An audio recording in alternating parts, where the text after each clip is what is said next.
It's okay. Distinguished ladies and gentlemen, it's my privilege to receive an invitation to attend this art exhibition and also book launch program.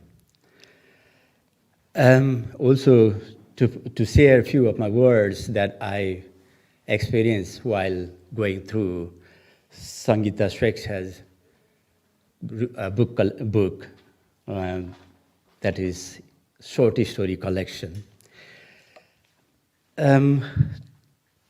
It's really difficult to speak about a friend's creations, so how much to speak, what to speak, and what not to. But also I'll try to put my best experience as I had. So I will focus on the book rather than Sangita herself. She is no doubt a tremendously creative artist, and she writes really nice poems and nice stories. I have been a fan for many years.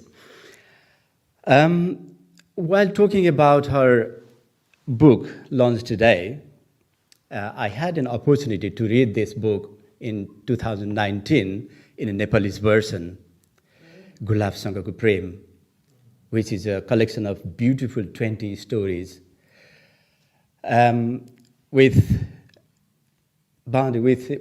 2 pages to 12.5 pages long stories, and written on different subjects with her rich experiences of her life. Sangita, being born and brought up in Nepal and living in Australia for a few years and then coming to the UK, has really collected lots of experience, and she has seen the life more than ordinary people, as she has experienced herself in different countries. So I believe that her experience are the richest sources for writing her stories and poetry as well. About this collection, among the 20 stories, there are a few really touched me, thrilled my heart. As I was reading the first story, translated into English, I was really pleased to find the book, and I was reading thoroughly. The first story, bearing the title story as well, the book itself, was Odyssey. It reminded me of Homer's Odyssey, and I was really attached to the book so much, and I was going through lines to lines. Though these stories are a bit different from Homer's, she has narrated her one story that she has seen in the Nepalese society. He has really woven up beautifully in a different way than other normal, let's say, other Nepalese story writers or any other writers. Her writing style is different. In this story, in the Gulabसँगको Prem, which has been transformed into English version as Rose Odyssey, she not only shows the love-hate relationship, she goes further and shows revenge and again repentance within love triangles. So it's not only love and hate or ordinary story, but it has a long story than a story can tell. So sometimes I got the story telling so many stories, and again changes the scenes in dramatic way, suddenly it goes changing, but also she doesn't leave the thread she is narrating the story. And wonderfully, in this story, Rose Odyssey, and the last story that she has written in a journal version, maybe she has tried in a new style again, as in writing a diary. That is the longest story. which is in about 12 pages in Nepalese version, but it has been 15 pages in English version. It is in German version, but it really gives a new dimension, a different look of life, how we can see life in different culture. Is in this context, we can take this story as diaspora story as well. So the two stories, I'm relating these two, first and last two stories. Both of the stories are narrated by the third person and in male's voice. The male voice, being a woman, getting into male psychology and telling their stories that they feel is really a difficult task. But she has challenged here, and it's a really beautiful story she has presented to us. And the shortest story is Ram Maya, which is in Nepalese context, and about human trafficking. It really makes your heart tremble once again. So the other one, important story that, in my feeling, the one I like is the Bikhandit Sapana that I had read in Nepalese version, and I was really eager to read that in English version, how it has come to English way. So the translator has really done a good job, brilliant job, and he has brought the culture, Nepalese culture, typically into English culture as well, so that the transformation of the culture is really done beautifully.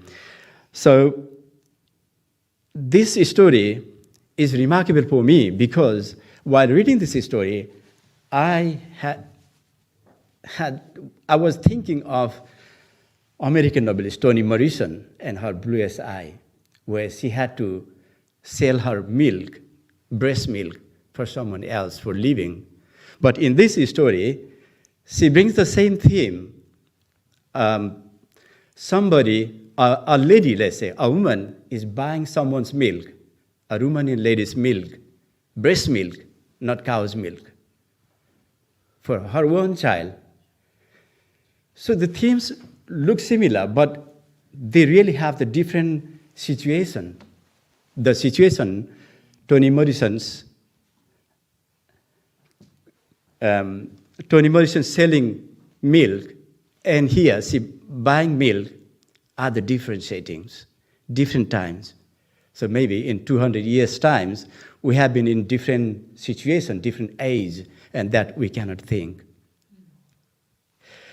So all this, every story we find, we experience different texture, different flavor with different themes. So though we find that's Nepalese culture, though we find that's Nepalese and Australian culture, or Australian culture over Nepalese culture, or British and Nepalese culture as a diaspora stories, whatever, Sangita is not only a feminist, not only a socialist, but she is a humanist writer. And her voice as a humanitarian is really highlighted here. That's what I really praise. So this program, Palette and Prose, the art exhibition and the prose exhibition as well, combined and presented by your family members, is really wonderful. I have really found such joint creations, exhibitions at once in somewhere, father, daughter, and mother, in different art and literature. So these art and presented arts and literature will, in English, and also art is art, universal language, and her stories have been transformed into universal language as well. So these two aspects will really connect Nepalese art and culture, art and literature, and